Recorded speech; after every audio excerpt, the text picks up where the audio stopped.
Antes de começar o vídeo, eu quero pedir a você que acompanha o Blog da Cidadania que se inscreva no nosso canal, curta e compartilhe os nossos vídeos, acione o sininho das notificações, que assim você nos ajuda a fazer o nosso trabalho. E vamos ao vídeo.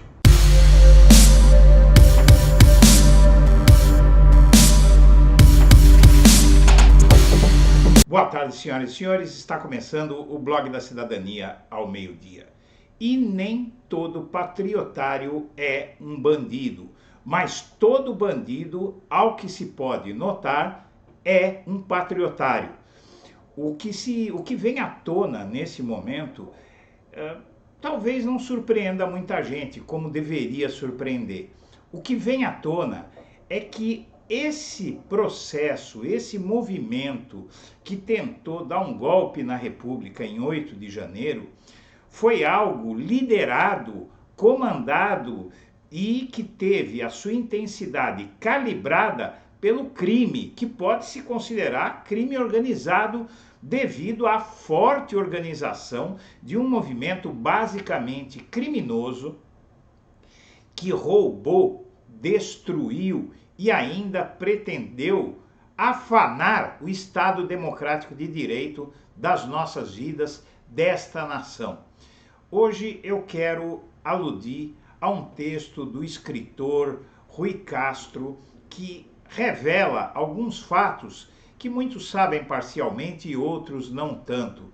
E ele revela que tráfico de drogas, ele revela que agressão a mulheres, ele revela que o roubo e tantos outros crimes são mais do que comuns entre os principais autores do vandalismo em Brasília. Então há uma associação, como no Rio de Janeiro há uma associação entre o bolsonarismo e o crime organizado, que são basicamente os milicianos bolsonaristas, não é? Que deram sumiço em Marielle Franco, que fazem tudo o que nós sabemos. Nesses atos em Brasília, é evidente que cidadãos cumpridores da lei não iriam participar de uma coisa daquela, não iriam vibrar, minha amiga, meu amigo, com a destruição dos símbolos da República. Que tipo de gente faz isso? Então, basicamente, esse escritor, o Rui Castro, que escreveu as biografias de Carmen Miranda, de Garrincha e tantos outros, não é? Um renomado escritor brasileiro, ele nota muito bem que homem de bem, hoje no Brasil, tem que tomar cuidado com ele, porque ele pode afanar sua carteira. Não é? É perigoso você ter alguém como ele, como o homem de bem, que se diz patriota, na sua família. Eu quero passar aqui a leitura do Rui Castro para que você possa ter uma dimensão do que é que aconteceu no Brasil e do risco que este país corre com essa ofensiva dos homens de bem. Vamos lá. Cuidado com os homens de bem, diz Rui Castro. Incrível como tantos patriotas de Bolsonaro se envolvem com crimes de toda espécie.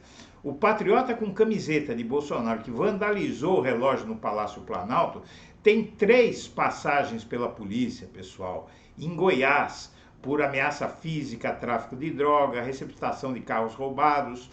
A patriota que, enrolada na bandeira do Brasil na invasão do STF, gabou-se de ter emporcalhado o banheiro dos ministros do STF, também tem uma condenação por tráfico em Santa Catarina. Não é brincadeira. A gente chega a ficar estarrecido, mas é assim que funciona a coisa. A banda toca assim, nós vamos ter que dar uma solução para isso neste país. Outro patriota capturado nos distúrbios, munido de bombas, estilingues e material para coquetel Molotov, inclusive, era um foragido por ter matado um homem a facadas no Pará em 2018. Um patriota do Paraná, suspeito de ter fretado 4 ônibus que levaram golpistas de Londrina a Brasília, já cumpriu 2 anos de prisão por sonegação de 1,2 milhão de reais em impostos. Outro patriota, que de otário não tem nada, esse de Mato Grosso, foi acusado em 2021 de ameaçar a ex-mulher com uma barra de ferro e, ao ser preso, jurou matá-la assim que saísse da cadeia. A quantidade de infratores da Lei Maria da Penha entre os capturados na Praça dos Três Poderes é grande, com destaque para um patriota de Minas Gerais que tentou esfaquear a própria mãe. Então, além de bandidos, há toda sorte de psicopata no meio dessa gente. Todos os patriotas de Bolsonaro se dizem homens de bem, você já deve ter ouvido muito essas palavras. Mas desde quando homens de bem estão associados a tantos problemas com a lei? O cardápio dos crimes desses bandidos em que eles se envolvem é infinito. Genocídio de Yanomamis, contrabando de madeira, garimpo ilegal, assassinato de sertanistas, intimidade com milicianos, arsenais domésticos clandestinos, cocaína no avião presidencial, Viagra e próteses penianas para generais, venda de cloroquina, inclusive cloroquina fabricada com dinheiro público, não é? Sendo vendida pelos homens de bem, comissão na aquisição de vacinas, bíblias a peso de ouro no Ministério da Educação, rachadinha, compra de mansões com dinheiro vivo por uma família bem conhecida de todos nós, cheques para a primeira-dama inexplicáveis, depósitos feitos para ela por milicianos, militares com salários de 6 dígitos, mamatas com cartão corporativo, empresários financiadores de terrorismo. Desconfie de gente de camisa amarela e ficha na polícia. Pode ser um homem de bem, diz o escritor que dá voz a este programa. E, como você vê, relatório aponta militares comprados pelo garimpo na reserva indígena Yanomami, no início da gestão Bolsonaro. Um batalhão do exército apreende uma embarcação dentro da terra indígena Yanomami com R$ 2.650 em dinheiro vivo, gramas de ouro, crack, base de cocaína, munições. Durante a abordagem, nota-se que o piloto é primo de um dos soldados presentes na operação. Então você vê aí, meu amigo, minha amiga, você vê aí por que é que o Bolsonaro implantou o tal sigilo de 100 anos e por que é que ele quer uma ditadura, por que é que ele quer a volta do regime militar.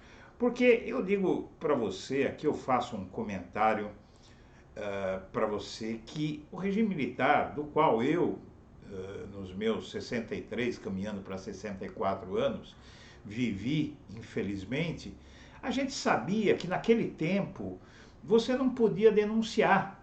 E o militarismo roubava, mas roubava muito, roubava o tempo inteiro, roubava na cara dura e prendia quem denunciasse. Então, é por isso que hoje nós temos essa gana dos militares de voltarem ao poder, porque eles enriqueceram muito. Eu resido numa região aqui de militares, não é, aqui em São Paulo, e a gente vê que eles ocupam os apartamentos que têm condomínio, taxa de condomínio de até 15 mil reais. Como é que o militar chega a ganhar uma coisa como essa? Chega a ter um padrão de vida como esse? Né? E a Polícia Federal diz que dá a ficha do suspeito não, né? Tem uma foto, um vídeo dele destruindo o relógio de Dom João VI, o homem de 30 anos, filmado quebrando a relíquia durante a invasão bolsonarista. Ele foi preso pela PF, lá em Uberlândia, e a ordem de detenção foi do Alexandre de Moraes, e ele foi flagrado destruindo a peça histórica. O objeto foi dado de presente a Dom João VI pela corte francesa. Segundo publicação do site do governo federal, existem no mundo apenas 2 relógios iguais. É uma tragédia, né? Nas decisões para a manutenção das prisões, o Alexandre de Moraes considerou as condutas praticadas foram ilícitas e gravíssimas. E, na verdade, esse sujeito tem uma longa ficha corrida, envolve tráfico de drogas, roubo de carros, receptação, uma série de coisas. Já uma idosa, aquela velhinha que essa senhorinha aí que participou de tudo isso, ela era traficante de drogas, ela foi flagrada vendendo drogas a adolescentes. E aí ela está saindo de um banheiro do STF se gabando de ter feito uma sujeira lá, que eu, por uma questão de educação, não vou detalhar, até porque você já deve ter ouvido isso várias vezes. E os presos em atos golpistas, eles têm histórico de violência contra as mulheres, né? O levantamento com base na lista de detidos, analisado pelo Alexandre de Moraes, revela que ao menos 7 homens são réus ou já foram condenados por crimes previstos na Lei Maria da Penha. Então, o que nós temos, como é que se pode chamar tudo isso que aconteceu no Brasil? A gente tem que chamar tudo isso que aconteceu no Brasil de um ataque do crime organizado, né? Um ataque do crime organizado que esse país foi vítima e que não terminou. O pior de tudo isso é que não terminou, porque tem muita gente nas Forças Armadas que teve relação com essas pessoas, relação pessoal. Essas pessoas, esses criminosos, eles estavam dentro dos acampamentos, nos quartéis, não é? E os militares que lá estavam, permitindo que aquilo acontecesse, em momento algum, eles trataram de saber, espera aí, vamos ver quem é essa gente que está aí, que tipo de gente está aqui. Olha, vamos fazer um levantamento aqui, afinal eles são uma força de segurança militar, serve para nos defender, em tese, não é? Então era obrigação deles saberem que tipo de gente que estava lá. Mas qual é o critério que eles usaram? O critério que eles usaram é o seguinte: se estava lá, é porque era cidadão de bem, porque elogiava as Forças Armadas. Então não importa quem fosse, não quiseram saber nome, não quiseram fazer um levantamento.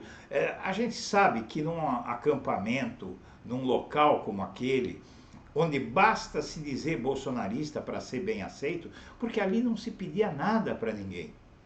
O sujeito chegava lá gritando: viva o mito, intervenção militar com Bolsonaro no poder. Acabou, estava aceito pela comunidade.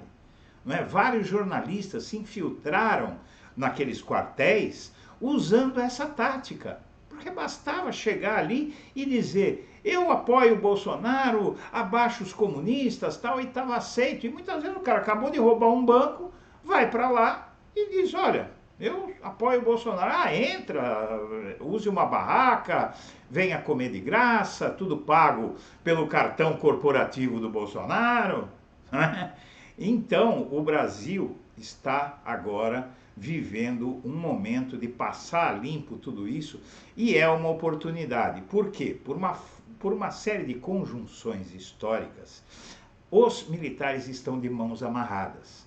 Inclusive os piores militares, que são aqueles que, inclusive, estão sustentando, não é, a posição dos militares em certa medida, estão impedindo, driblando as investigações. Então, neste momento, eles estão num beco sem saída, porque os Estados Unidos, que estão tendo um problema muito sério com esse tipo de ideologia lá dentro também, porque é incrível que nós conseguimos copiar o que há de pior nos Estados Unidos, que é a sua extrema-direita, que tem profundas ligações com o nazismo. Então, nesse momento histórico, com o apoio desse governo, porque se o Joe Biden, daqui a 2 anos, ele perde a reeleição e volta, por exemplo, o Trump ao poder, aqui no Brasil vai ter um golpe de Estado. A gente tem que pensar nisso. Não é? Então, o momento é agora. Eu acredito que o presidente Lula tem toda a clareza do momento que nós estamos vivendo, e o momento é agora para passar a limpo as Forças Armadas, afastar aqueles que aceitaram que aqueles acampamentos fossem compostos pelo que existe de pior na sociedade e que o crime organizado se apossasse daquilo ali. Então a gente vê gente de todo tipo com a camisa amarela e mais nesses acampamentos, defendendo os horrores bolsonaristas, e a gente não pode dizer que são todos bandidos, mas a gente pode dizer que os bandidos, em parte muito grande, estavam lá. não é? Estavam lá e convivendo com gente que se diz cidadão de bem. Então hoje no Brasil, minha amiga, meu amigo, é muito importante que você tenha em mente, no seu trabalho, na sua família, na sua vizinhança, a ideia de que se há um cidadão de bem de camisa amarela perto de você, muito cuidado. Minha amiga, meu amigo, agradeço a atenção e deixo meu melhor abraço para todo mundo.